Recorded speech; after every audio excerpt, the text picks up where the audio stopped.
Hi there, my name's Phil Leggetter and I'm Head of Developer Experience at Tigris Data.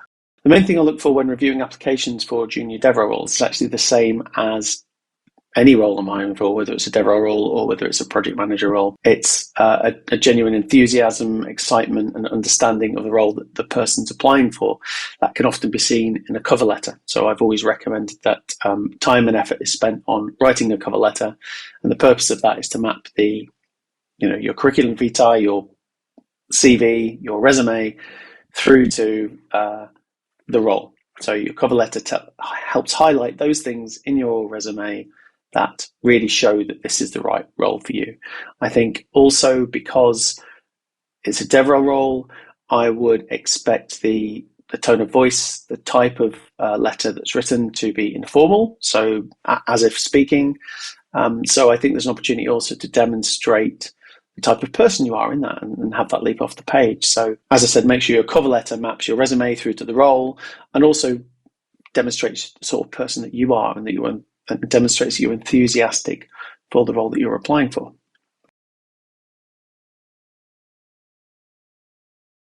Applicants don't necessarily have to have a certain type of education or career background, but what I would look for, even in a junior role, is some demonstration that they are interested and have tried some of the activities that are within the role that they're applying for. So if that's a community manager role, I'd expect them to be involved in communities, supporting communities, dealing with organising communities.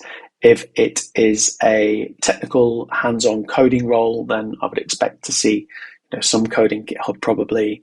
I'd expect to see some blogging, some involvement in communities as well. And if it's an advocacy type role, examples of giving at least a couple of talks.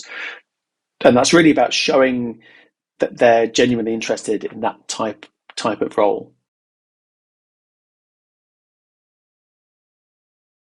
I do want to see some demonstration that the person that's applying for a role is interested in the role that they're applying for through a demonstration of previous experience. That doesn't have to be paid experience, that can be volunteering, that can be involvement in existing communities, it can be writing content, it can be recording your own videos. So there's no need for formal education, there's no need to be employed and paid to do some of that work, but I do want to see some examples, as I said, of proof that they really do want this role.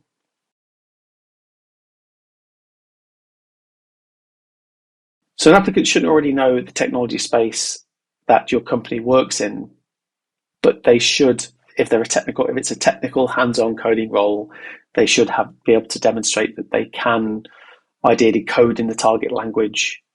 They understand some of the platforms that your target audience might use. But I think the main thing is to demonstrate that they have some coding ability in that technical role. From the community management side of things, then it's about, as I've said before, kind of demonstrating that they are interested in that community management side of things through some of the things that they do outside of work or within university or just where they live.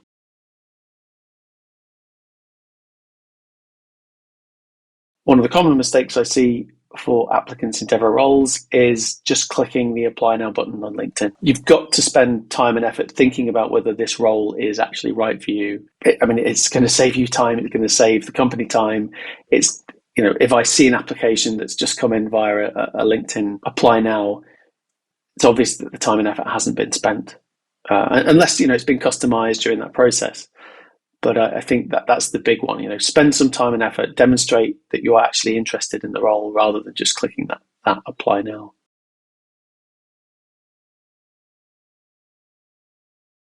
I think a lot of DevRel hopefuls see a job that's very broad, very generalized. I've mentioned already that it's great if they're involved in communities already and they kind of get to continue doing that. But I think the thing that I would like people who are interested in developer relations as a career to know is that the first step may well be general. It might be at a larger company where they're just building a team. It could be a small company where you're definitely going to be a generalist. But in order to progress in your career, you are going to have to specialize. So whether that's certain programs as a community manager or going into kind of more events organizing, If it's an educator, kind of a more content focused role, then it's going to be more written content, more video content. If you specialize through to kind of advocacy, then it still will be quite a broad role, but I would expect to see more involvement in communities, and also a focus on specific technologies, so that you can really understand that technology and bring the biggest value to that community and bring that knowledge in to a business. So in summary, to progress in your career, you're going to have to specialize as you go along. Interestingly enough, as you move towards a leadership role, you'll likely have to generalize again to understand the broader kind of aspects of a developer relations team. But as you grow in your career, you're going to have to specialize.